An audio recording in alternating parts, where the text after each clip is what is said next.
ने कुर्स्क में जीत का ऐलान कर दिया है। रूस ने दावा किया है कि कुर्स्क से यूक्रेन के सैनिकों को मार भगाया गया है, लेकिन यूक्रेन ने एक दिन में ही रूस के 5 सुपर सोरमा को मारकर युद्ध में नया ट्विस्ट ला दिया है। उधर एक एटमी सेंटर को लेकर व्लादिमीर पुतिन की नजर टेढ़ी हो गई है।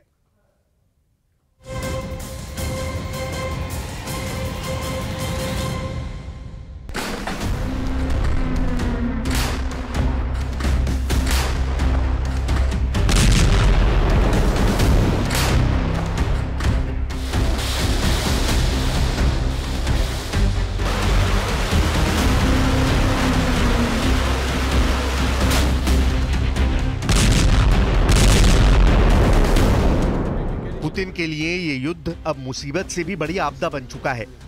जिस युद्ध को प्रेसिडेंट पुतिन ने कुछ दिन का फसाद समझा था, वो अब रूस की हार के सिग्नल देने लगा है।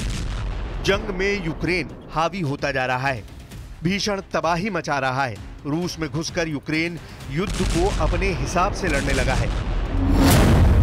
रूस का पैंट्सर S-1 एंटी एयरक्राफ्ट मिसाइल तबाह, रूस के OSA एयर डिफेंस सिस्टम के उड़े चीथड़े, पुतिन के बाहुबली S-300 एयर डिफेंस सिस्टम मटिया मेट। ज़ेलेंस्की ने एक दिन में पुतिन के 5 डिफेंस सिस्टम उड़ा डाले। प्रेसिडेंट पुतिन की टेंशन दिन ब दिन बढ़ती जा रही है। जैसे जैसे यूक्रेन रूस की जमीन पर बढ़त बना रहा है, क्रेमलिन का किला थर्राने लगा है। वजह है रूस के हर हथियार की तबाही। यूक्रेन फोर्सेस ने रूस के सभी डिफेंस सिस्टम को कबाड़ बनाना शुरू कर दिया है। जिन सिस्टम के दम से रूस अब तक युद्ध में हावी था, उन्हें ही ज़ेलेंस्की आर्मी ने अब टारगेट पर ले लिया है। एक दिन में रूस के 5 डिफेंस सिस्टम का शिकार करने के बाद प्रेसिडेंट ज़ेलेंस्की ने कुर्स्क रीजन में वॉर को पूरी तरह पलट दिया है। कुर्स्क की लड़ाई के लंबी खिंचने से रूस को यूक्रेन फ्रंट पर झटके लग रहे हैं। तो क्या ज़ेलेंस्की को जंग जीतने का हथियार मिल चुका है?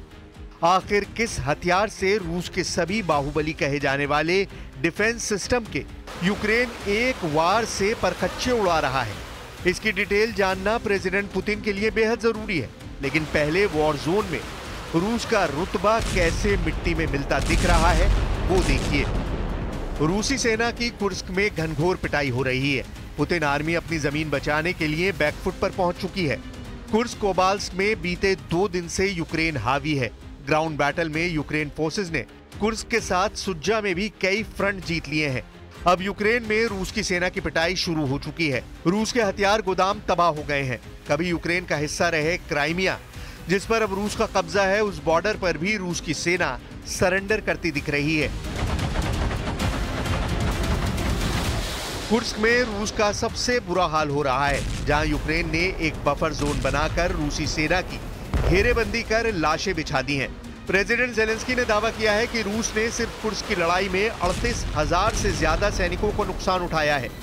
Рівно 5 місяців від початку наших дій на Курщині, і ми зберігаємо буферну зону на російській території. Активно знищуємо там російський військовий потенціал. За час Курської операції ворог втратив вже понад 38 тисяч своїх солдатів тільки на цьому одному напрямку. Із них близько 15 тисяч безповоротно.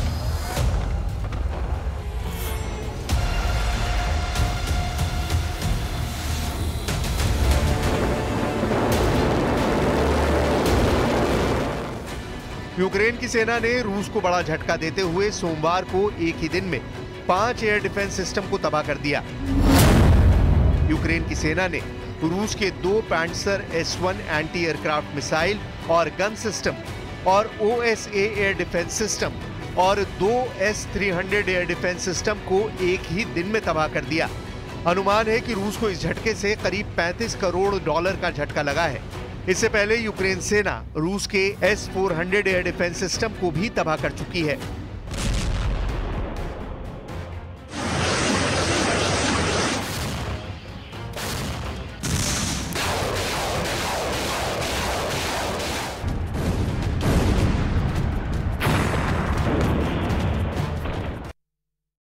वॉर जोन में लगातार मिल रहे झटके से परेशान प्रेसिडेंट पुतिन ने नया वॉर प्लान बना लिया है। अब आग बबूला पुतिन यूरोप में अमेरिका के एटमी अड्डों को निशाना बना सकते हैं। लेकिन ज़ेलेंस्की की मदद करने के लिए पोलैंड ने बड़ा ऐलान कर दिया है।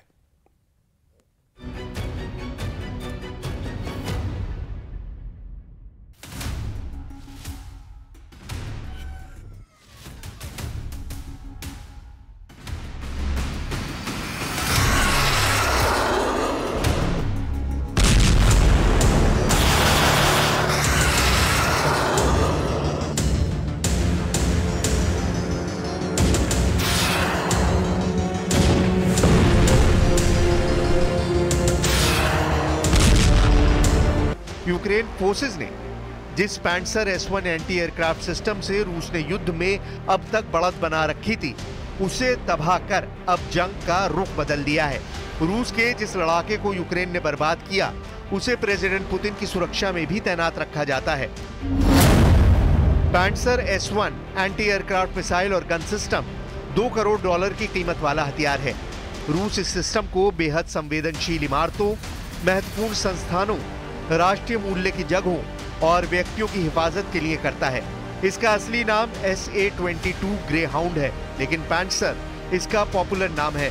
Self propelled anti air missile defence system medium range का हथियार है, जिसे कहीं भी ले जाया जा सकता है और कम दूरी तक फाइटर जेट, क्रूज मिसाइल और कई तरह के रॉकेट को मार गिराने के लिए इस्तेमाल किया जाता है। पैंसर की मदद से दुश्मनों के हमले को आसानी से रोका जा सकता है। रूस ने यूक्रेन युद्ध में पैंसर सिस्टम को महत्वपूर्ण ठिकानों जैसे ब्रिज की सुरक्षा में भी लगा रखा है। क्राइमिया को रूस से जोड़ने वाले ब्रिज की अहमियत का अंदाजा आप इस बात से लगा सकते हैं कि यहाँ पर भी ये डिफेंस सिस्टम तैनात है।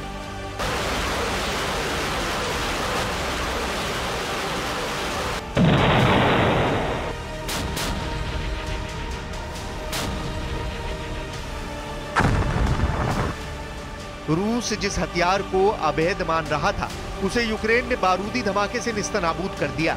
S-300 जैसे मिसाइल डिफेंस सिस्टम की भी धज्जियां उड़ रही हैं, जिससे पुतिन के हथियार गोदाम में डिफेंस सिस्टम की किल्लत हो गई है। मीडिया रिपोर्ट्स के मुताबिक रूस के पास इतने डिफेंस सिस्टम भी नहीं है कि वो दूसरे देशों से किए वादे को पूरा कर पाए। इसका फायदा उठाकर यूक्रेन ने डोनेस्क, सुमी, खार्किव और ज़ापोरिजिया की किलेबंदी कर ली है। ज़ेलेंस्की ने दावा किया है कि कुर्स्क में उत्तर कोरिया के सैनिकों का सफाया भी अब तेजी से किया जा रहा है। Росіяни перекинули на Курщину сильні свої підрозділи. Там задіяні солдати з Північної Кореї.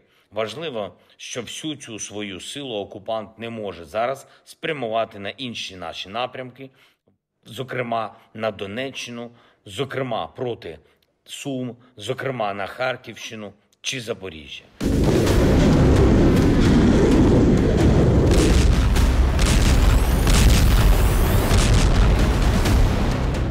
Ukraine forces Kursk nuclear power plant पर कब्जा करने का मिशन ऑन कर चुकी हैं। यह एटमी सेंटर कुर्स्क में फंसे यूक्रेनी सैनिकों का कवच बन सकता है।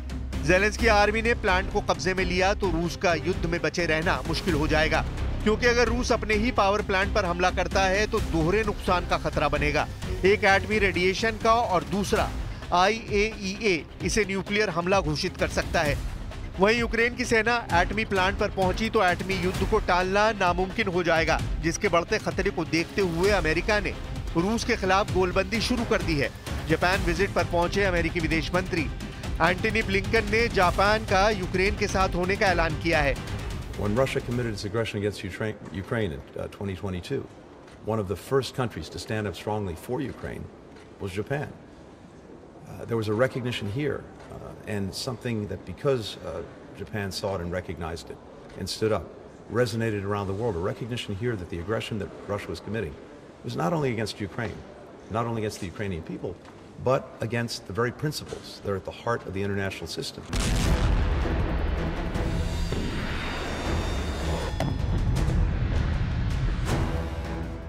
ब्लिंकन ने इससे पहले पुतिन पर उत्तर कोरिया को स्पेस प्रोग्राम में मदद करने का आरोप लगाया था।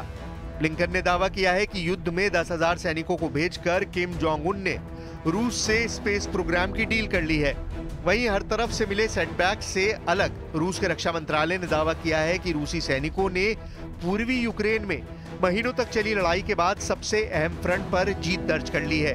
रेड आर्मी ने कुराखोव पर कब्जा कर लिया है। कुराखोव पूर्वी बॉर्डर पर यूक्रेन सेना का गढ़ है। जहां इंडस्ट्रियल एरिया के साथ पावर प्लांट भी है। कुराकोव पूर्वी और दक्षिणी यूक्रेन को जोड़ने वाले हाईवे पर मौजूद है। हालांकि रूस के दावे पर यूक्रेन ने अब तक कोई बयान जारी नहीं किया है, जबकि रूस ने कुराकोव में जीत के बाद सुज्जा में भीषण बमबारी शुरू कर दी है। रूसी सैन्य ब्लॉग्स ने जानकारी दी है कि यूक्रेनी सेना बर्दिन की ओर से उत्तर की तरफ बढ़ रही है, जहां ड्रोन से मिसाइलों की बौछार कर 39 लोगों को मौत के घाट उतार दिया गया। रूस के हमले में 100 से ज्यादा लोगों के घायल होने की खबर है। प्रेसिडेंट ट्रंप के शपथ ग्रहण से पहले यूक्रेन की कोशिश रूस में ज्यादा से ज्यादा इलाके पर कब्जा करने की है। साथ ही कुर्स्क न्यूक्लियर प्लांट पर यूक्रेन का झंडा फहराने की है।